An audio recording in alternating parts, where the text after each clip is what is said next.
me. I know you have a super slam schedule, so I appreciate you, man. Oh, it's my pleasure. Thanks for the invitation. Yeah, my name's James Shaw. I live in the Tampa Bay area. I used to live in the Carolinas. I was team leader in Cary. That was my first team leader opportunity. So not far from you. And Been with Keller Williams 18 years. When the pandemic hit, I was a bold coach and, got taken off the road from doing that because we weren't getting on airplanes. So I started a Facebook community called Pivot Shift Ahead that you're a part of and lots of people are part of. We got about 110, almost 111,000 members of that group. And That's where we talk about stuff to help make sure you win in today's market. Yeah, we do a mastermind call every morning on there, 8 o'clock Eastern, to really help people make sure they're winning today because it's interesting out there. That's me. So, a little bit of thunder, right? 110,000 followers, almost 111,000 in that group. Where did this pivot shift ahead idea come from? Like where did it generate from, and what drove you to get something like that started, and why? Well, I'll give you the quick version as best I can. So, when I was team leader in Cary, that was during the Great Recession. January 2009 was when I started, January 4th, 2009. The Shift book came out then, and I went all in on the Shift book because it's what helped our market center. We had lost agents, we had people's productivity going down, and so I keep my copy right here. It's sitting. This is my original copy. Sorry, I just dropped something. This is my original copy from when I was a team leader back in 2009. And I think this book, it says at the very top, it's not about the market, it's about what you do. I think this book really does give you the strategy on how to win. So, when I became master faculty for Keller Williams University and all that, I started teaching this a lot. All right, so then fast forward, it's 2020, March of 2020. I am in Mexico at family reunion. This is family reunion for Mexico and the Central American countries. Right. And I'm teaching Shift for them. And we're just talking now. The market's on fire, everything's great, but still the principles from this work. And then I go upstairs to my room and flip on the news, and it says on the TV, Tom Hanks has COVID. Nobody took it for real until they found out Tom Hanks got it. Once they found out Tom Hanks, you probably remember where you were. Nobody Once cared people until found Tom out, Hanks got it. right? It was like a real thing. Now that Tom, and then it was like within a couple of days, everything started to snowball. NCAA tournament gets canceled. NBA season gets suspended. All the different things start happening, and then school's closing. I am going back to the airport to come home. I came home a day early, and I'm going back to the airport to go home. And in my mind, I got nervous. I didn't know what to expect. I kind of freaked out a little bit, and I'm like, but wait a minute, I'm the guy. I'm the bold coach guy. I tell you to keep your emotions between the lines and focus on the Right. plan, not the problem. So I said, well, okay. You know what? I know this book. I know we'll need a mental help. I had no idea what was going to happen to the real estate market. I said, so I'm going to just start getting on every morning, and we'll talk a little bit about this book, do a quick mastermind, and be done. And so that's the kind of the birth of Pivot Shift Ahead. We called it something else then, and we called it Shift Daily because we were talking about Shift every day. But then KW heard about it and said, let's work together. And Pivot Shift Ahead is their name. The Facebook group is mine, but the name is theirs. And here we are. We'll be 3 years on March 16th. 3 years, and we're still doing the call every morning now, right? It's what we do. This is what I do for a living, is manage a Facebook group. Congratulations, you made it. Thank you. Thank you. And, Who knew? and two, so you're one of the highest level real estate coaches and mentors that we have in our ecosystem, in the country, in the world. And why are you so passionate about the coaching and the leadership aspect of what we do? That's really nice of you to say. I appreciate that. I have fooled someone, so that's good. Um, I think you I fooled saw, 110,000 you people. think that might be it? I saw the impact that the when the market shifted in 2009, 10, 11, and yet our agents who were doing the stuff that Gary and Jay and Dave talk about in here, that were attending Bold and applying those things, I saw how their business grew in the shift. And I think right now you have two groups of people. You really have three groups of people. You have the group of people that, and you see this in your market. The market's slow. I can't get any transactions. No one's listing. No one's buying. There's a group of people that believe that to be the case in today's market. If you go to the board, you're going to run into people. Oh yeah, it's been a really slow start to the year. All that kind of stuff. So you got that group. And I'd call that the overly pessimistic group, right? That's the group that's just looking at the market from a negative standpoint. Then you have the overly optimistic group on the other side, which is everything's fine, I'm not worried about it, I'm just getting to work. Those two groups are equally is in bad shape, right? They're both in bad shape. The overly pessimistic group is in bad shape because they're wrong about the market when they say nobody's buying, nobody's selling. That's baloney. You go pull the MLS and you'll see people are. Right. The overly optimistic people are the ones who think they don't need to change anything, that's just business as usual. Both of those people are in a bad spot. What I want you to be is the resourcefully realistic, and that is recognize the market has changed. What mattered before may not matter anymore. What worked before may not work anymore, and you've got to get real and get right about who you are and what you're doing. And if you become resourcefully realistic, you'll win. And that's what my goal is through Pivot Shift Ahead, and the mastermind call we do every weekday morning at 8 o'clock Eastern is to help people become resourcefully realistic. What strategies are working for people? How are they overcoming objections? Where are they finding business? How are they staying in touch with their database? All that stuff. That's what we're looking to help out with. And so I don't know that I'm some genius, but what I like to do is connect geniuses to each other. And I think we have a lot of geniuses inside of our pivot group. I think that's one of the coolest parts, when I've been on there is it's not just as fantastic as you are at instruction and leading. It's not just you going here. It's what's working out there, and it's the conglomerate of all of these agents giving input from their respective markets, and everybody putting their ideas together to divide and conquer. And I think that's we do a lot better when we talk less and listen more, and figure out what other people are doing. We've got to learn from each other. We need a sense of community. We need a place to go. That's what I've tried to recreate inside of Pivot Shift Ahead. Quite frankly, what we're doing in Pivot Shift Ahead is what a market center should be doing, which is what you're doing, right? This is through stuff like this is exactly what you're doing to help your agents in your market center. They're in a good place. We've got to be willing to learn from each other and recognize the answers are out there, but we have to be willing to find them. Somebody taught me one time that the greatest superpower that we all have is the ability to ask for help. But for some reason in the real estate space, we don't ask for help. We think we have to have it all figured out, and we're worried about making mistakes. But if you hang out with others who are succeeding and ask them for help, you'll win. Sorry, I'm writing that down. Oh, what, did I say something smart? Yes, you gave me a writer downer. Okay. The greatest superpower we have is the ability to ask for help. Yeah, but we don't do that. I mean, when kids will do it. I have an 11-year-old. She's almost stopped doing it at times. Right now, she's kind of entered the age where she'll ask for help but not ask for help. Look, the answer is there. The support is there. Someone has accomplished whatever it is you're trying to accomplish. Someone took a listing today. Maybe you didn't, but somebody else did. Someone's getting referrals. Ask them. Ask them, what are they doing? How are they communicating with their database? Be willing to learn. And if you don't want to ask, then get on my call and listen to them just tell you. They'll tell you. We had an agent get on yesterday. She's in North Carolina. She took an $8 million listing yesterday. $8 million. Wow. I said, oh, well, how do you get that? Isn't that the question you'd ask, right? You'd want to know. Well, how did you get a $8 million listing?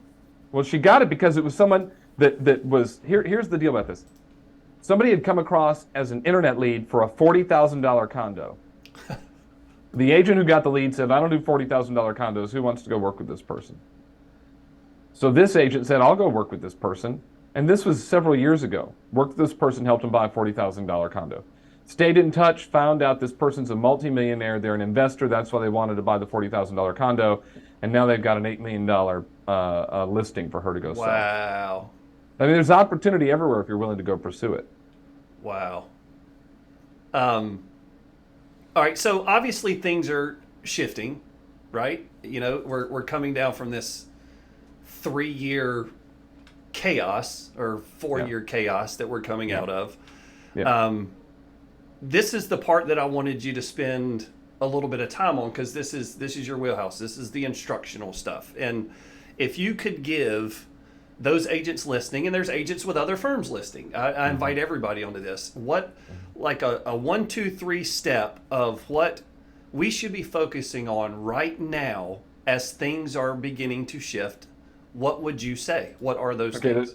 There's a couple of things. First of all, I don't care what the market is doing. The state of the market is irrelevant to the individual agent. It means absolutely nothing.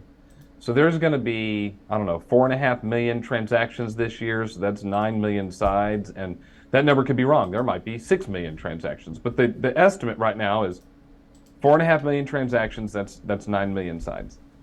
My guess is your goal is less than that. Right? Your Sure. goal is 36 or 52 or 24 or 12 or 110 or whatever it is. I don't care what it is. I don't have judgment around the goal.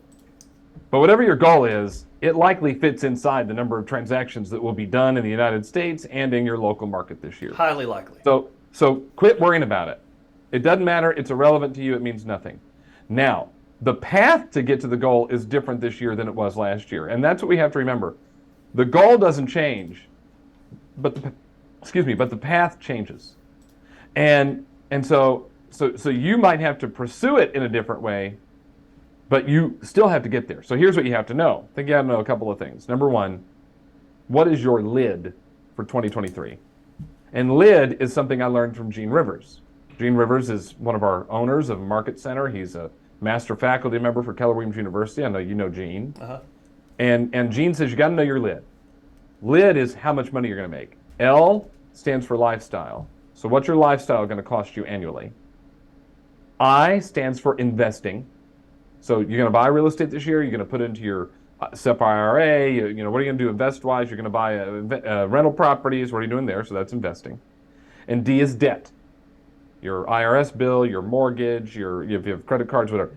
You take all those and you add them together so you can come up with this is what your net needs to be. This is how much money you must net. That's your lid. The lid is determined by, your net income goal is determined by your lid. Lifestyle, by the way, that includes every visit to Starbucks, your vacation, is your kid in private school, any of that stuff. What's your lifestyle cost? What kind of investing are you going to do? And what's your debt obligation going to be for the year, including the IRS? You add all that together, that's your net income goal. You take the net income goal and you go dump it in the economic model from the Millionaire Real Estate Agent, right? You go put it in this, and Andy, you can probably get in the spreadsheet if they need it. If somebody needs a spreadsheet, you can get to it. But you dump that number in the economic model from the Millionaire Real Estate Agent, and and it will say, here's how many homes you have to sell. That's a non-negotiable number. If you look at that number and you go, oh my gosh, I can't do that many homes, then you have to go change the lid. You either got to lower the lifestyle, right? Reduce the investing, and then in turn you reduce your debt obligation. But the net income goal determines the number of homes you need to sell. Right. Now, the number of homes you need to sell tells you how many listing appointments you got to go on. Now I'm skipping steps, but if you download the spreadsheet, and Andy can get you the spreadsheet, it'll tell you. You get to listing appointments needed monthly. That number is mandatory. You cannot deviate from it. Now I ask people all the time, Andy, I say, tell me what is your listing appointment standard monthly? And I find that either A, people have no idea what it is, which means you aren't running a business that's tied to anything. This is the land of make-believe. So they don't know what it is, and you got to know. Or B, they do know what it is. It's one or the other. You either know it or don't know it, but you should know it. So I say, tell me what's your listing appointment goal for the month? And someone will say, it's 4. 1 listing appointment a week, 4 a month. Great. Now remember, that number is determined by how much net income you want to make by following the spreadsheet. So then I say, okay, so your monthly listing appointment goal is 4. Yeah, good. I go, great. Today is March 1st. So how many did you go on in February? What do most people tell me? 3. Less than 4. It's less than the goal. If their goal was 4, they go, I went on 2. Well, what are you doing talking to me? Shouldn't you be running around like crazy going about, because the listing appointment number is mandatory. I said, what is your standard? You told me it was 4, but then you said you went on 2. Well, then 4 is not your standard. Your standard is the lowest number you will settle for. So if you'll settle for 2, 2 is your standard. But remember, now you got to go back to your lid and cut it in half. Right? You got to cut it in half. So the first thing is, know what your lid is. Put it in the spreadsheet. Number 2, know what your monthly listing appointment goal is for the month and don't deviate from it. And then the third thing is, you got to know how many people you must talk to in order to get that number of listing appointments. How many people must I talk to daily to get that number of listing appointments a week, a month, and so on? And then you must not move off of that. You've got to go all in. Let me give you 2 examples. I talked to an agent in the Carolinas, lives in Raleigh. He said, James, right now it takes me 55 conversations to get one listing appointment. 2 years ago, it took me 35. So when we talk about how the market changes, that's what we mean. The number of people you have to talk to changes. Right. But his goal doesn't change. His path changed from 35 to 55, but the goal doesn't change. So if his goal is 4 listing appointments a month, well, he's got to talk to what? 220 people every single month. And he cannot deviate off of that number. Another agent told me that her number's gone from 12 to 25. 12 people to 25 people. It doubled, right? The number of people she has to talk to. The goal doesn't change, but the path changes. If we don't know those 3 numbers, what's my net income goal, so we can determine, right, my closed units, which determines my listing appointments, which determines how many people I have to talk to a day, then it's all pretend. Yeah. Get to the spot where you figure that out, and then your success in the business is absolutely guaranteed. Because now all you do every day is wake up and go, how many people do I have to talk to? Oh, I need to talk to 12, 24, 55. I don't know how many it is, but how many? Let me go find them. Let me go talk to them. Let me go add value to those people. If you do that, you'll win. You're just strictly operating on the statistics that you've already built. The path is in the math. Does Gary say that? Path is in the math. Gary says the path is in the math. This business is not hard. It's a contact sport. It's a talk to people business, and it's more than just phone calls. I use phone calls as a placeholder. You can knock on doors, you can do open houses. I don't care what you do. But you've got to build a database. You've got to talk to people regularly, and you need to know how many people that is a day if you want to make your success guaranteed. Now, not every day is going to be perfect. It's not a pink, fluffy unicorn every day. I interviewed an Olympian named Alexi Pappas, and she ran the 10K for Greece. She's from the United States, but her family is from Greece, so she ran for Greece in the Rio Olympics. She set a nationwide record, by the way. She ran the fastest 10K. The 10K is the longest race on the track. She ran the fastest for anybody from Greece ever in the Olympics, but still didn't earn a medal, and actually was lapped by the person who won. Like the person who won the gold medal passed her on the track. She was a lap up. That person set a world record. She set a nationwide record. She told me about her training. She said, James, here's what I want you to know about training for the Olympics, is that you have to understand the rule of thirds. A third of your training days are going to be awesome. Like you're done and you're like, I crushed it. A third of your training days are going to be okay. And a third of your training days are going to suck. They're going to be hard. You're not going to like it. It's not going to feel good. That's the rule of thirds. She said, James, anything that you pursue it fits into the rule of thirds. Right. So I want us to think about that for us. When we're running our real estate business and we're lead generating, a third of those days we lead generate are going to be amazing. We're going to call people and set appointments left, right, and sideways. A third of them are just okay. Yeah, I talked to some people, created some opportunity, and a third of them are going to stink. And the problem is we get so hung up on the days that stink that we can't ever have the days that are good. Right. You know, people say, I want to wake up every day and just know that it's going to be a great day. Nice and even, nice and smooth day, and get up and get after it, and it's going to be great. And I go, well, you don't want that. You don't want that because I don't know. Have you ever been to like a hospital and you heard somebody on the heart monitor? Yeah. Yeah. And it's like, and have you ever seen the thing on the screen or the tape it prints out? And it's like, ba-doom, ba-doom, right. ba-doom, ba-doom, right? It's up and down, up and down, up and down, up and down, right? When you watch the heart monitor, yes or no? Yes. What is it when it's flat? You're dead. Dead. We don't want even. We don't want an even day. Every day gets up and we kind of just go through it and the right things happen day after day. That's flat. That's dead. You want the highs and the lows, the highs and the lows, the highs and the lows. And you have enough of those, you'll be just fine. I love it. I've taken all kinds of notes. So let me ask you one more question since we have just a few minutes left. I'm going to ask you one that I didn't tell you I was going to ask you. Okay, that's fine, yeah. If you could give me one piece of advice, you were a successful team leader and CEO in your respective market center, which is why you're where you are now. If you could give me personally advice at this very moment to better my market center, what would you tell me? Teach the fundamentals over and over and over and over and over again. I would run a dynamic weekly team meeting after lead gen time, so 11 a.m. or later, where you are, it's not the parade of vendors and all that kind of stuff. It is value, value, value. Now, you don't have to be the one giving the value. Go look at the pivot call. Some days I talk more than others. Today I did a little bit more teaching, but most days the crowd fills in the space. They do the teaching, and I do the tossing back and forth. If you watch Gary, Gary does the same thing. Sometimes Gary does the teaching, but most of the time, what's Gary doing? He's interviewing somebody else who's done something at a high level. You become the Gary Keller for your market, and you become the person, you become the resource on how to win. You're not going to be the reason why they won. That's why I always tell people, pivot is not about me. I'm just bringing the people the stuff they need to win. I'm the resource, but I'm not the genius. The community is the genius. So you want to be the resource, not the genius. Let the community be the genius. Bring them as much value as they can, but make sure it inspires action. See, because you have to remember, your market center is a community. No different than Pivot Shift Ahead is a community. And community should do two things for people. Number one, it should give them hope. And in a market like this, they need hope. They need to look up and see, oh yeah, there are people who are succeeding. I can succeed. That's hope. Number two, it has to promote and inspire progress. So you give people hope. That's number one. Hey, look, here's strategies that are working for others. Here's ways that people are succeeding. Here's how they're winning.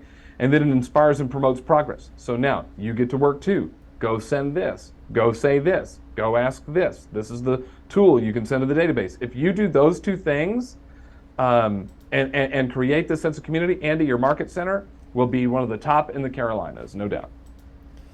Well, man, I can't thank you enough for an inspirational 30 minutes and a valuable 30 minutes. I know everybody on here, the comments are rolling in. So I appreciate you and I appreciate your time. And anything I can ever do for you in return, please, please, please let me know. And I will tell everybody the Pivot Shift Ahead group that he's talking about, it's on Facebook. And if you will go to pivotshiftcall.com, pivotshiftcall.com, you can register there and you'll automatically get the Zoom link, and it's every single morning, Monday through Friday at 8 a.m. Eastern Standard Time. Eastern, yeah. And if you want to connect with me, James D. Shaw on Instagram. James D. Shaw on Instagram. I'd love to connect with you. And Andy, good job on doing this for your people. It's really important right now. These are, the leaders that do stuff like this are the leaders I want to hang out with, and the leaders others should hang out with.